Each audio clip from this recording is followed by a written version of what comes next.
Check out this video, a high school wrestler getting his dreadlocks cut in order to participate in a match. This line in the new policy, banning dreadlocks, twists, afros longer than 2 inches, and cornrows, which is even misspelled. And I noticed that as you kept reading, it just added more and more hairstyles that were natural and mostly worn by Black people. CBOS, we told you about the Crown Act. It's legislation aimed at preventing race-based hair discrimination. Actually heard of the Crown Act of 2021? Yes, I have. Crown Act? I haven't. Can you tell me a little bit about it?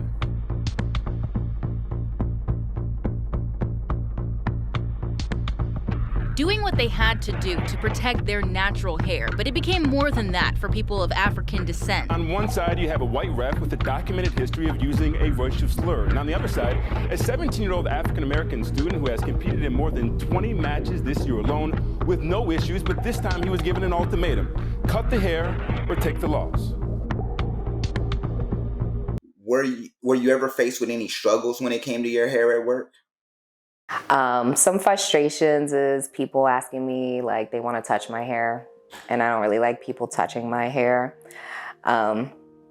Frustrations where people are like, oh, you know, when I would straighten out my hair, they would be like, you should always wear your hair like that.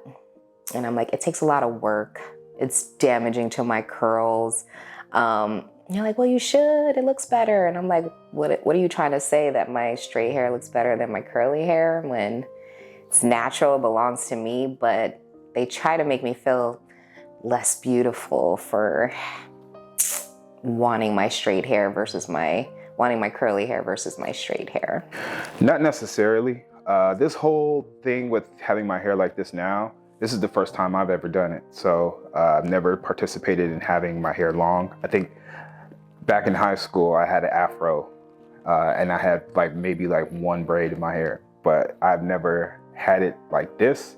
So this is actually a new look for me overall.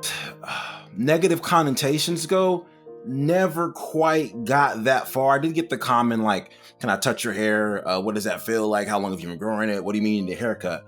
But I think more of my conditioning was more or less from, I guess, from my home place, like my home internally, right? Like my grandfather would take me to get my haircut all the time when I was younger.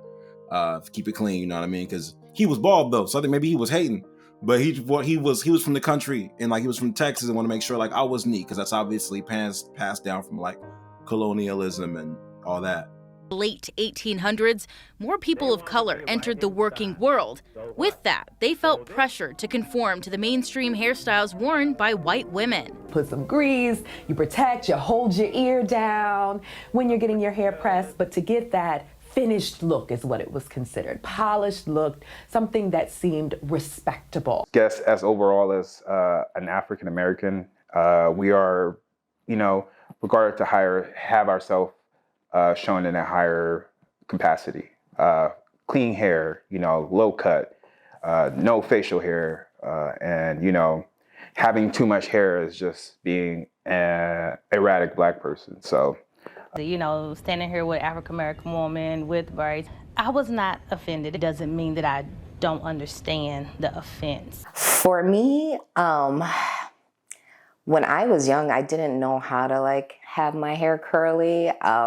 So that just always made me feel self-conscious, that I would just pull my hair back in a tight bun or constantly burn my hair every single week so I didn't have to wear my hair curly. And it was a lot of work, and it was a lot of frustrations. Creating an opportunity for Black women like Madam C.J. Walker, who capitalized off the hot comb. Throughout the 20th century, thousands of manufacturers, local and some that even had national distribution. Companies like Johnson & Johnson, Procter & Gamble, these major conglomerates saw the value and how much money was being made in Black hair industries and started buying pieces up. It's not about hair, this is about race.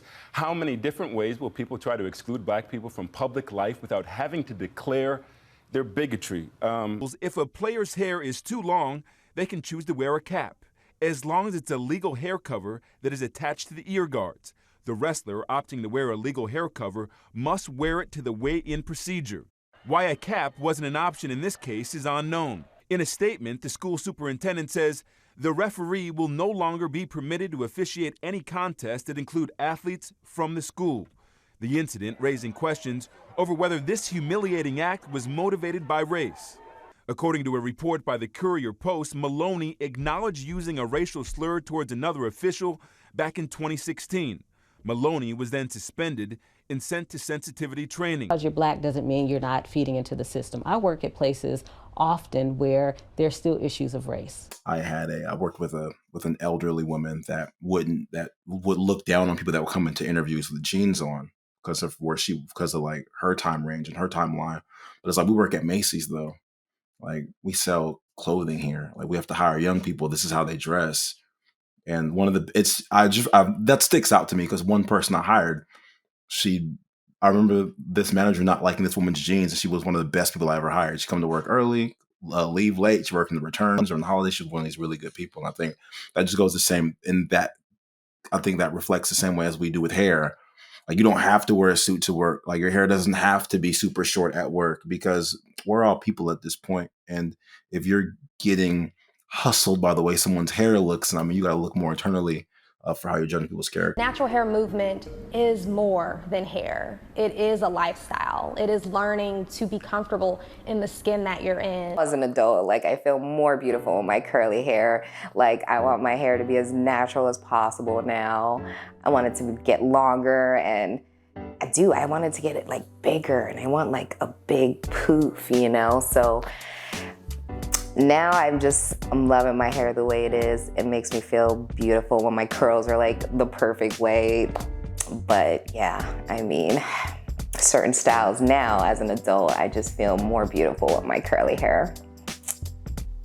But I've had my hair braided and felt really dope. And I've had like a mohawk before and felt really cool. And this style that I have now, these locks, this is like, I guess, the latest hairstyle I've had in my lifetime. And this is honestly like the most confident I feel because my hair is long and it's braided and I have a fade, right? Long hair like this, definitely, just open the doors up and just makes you feel more comfortable with having your hair however you want.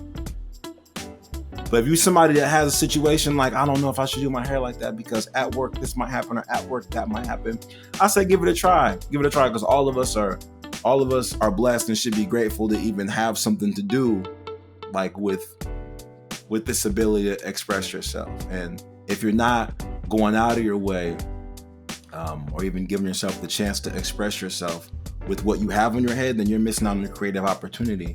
You know what I mean? Like, a lot of us will buy a certain shirt or buy certain jeans or spell our name a certain way or listen to particular music or do something special to our car. But if you want to do something to your hair and you're not, like, you're missing out. So to anybody else that's listening, I would say, don't cheat yourself.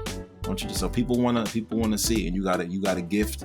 If you have a gift of some creative ideas, you should express them however you can, especially when it comes to how you do your locks. And when I say locks, I mean universally everyone's locks. Whether that's my locks, Marty locks, Goldie locks, the locks, everybody locks. So yeah, but that's what I would say. And now to a bill that would push to put a stop to Black Americans being treated unfairly because of their hairstyle. The Democratic-led House of Representatives passed what is known as the Crown Act, and it bans race-based hair discrimination in employment and federally funded programs. The act would protect against styles including braids, cornrows, twists, and afros. The House passed this bill in a 235 to 189 vote, and it now goes to the Senate.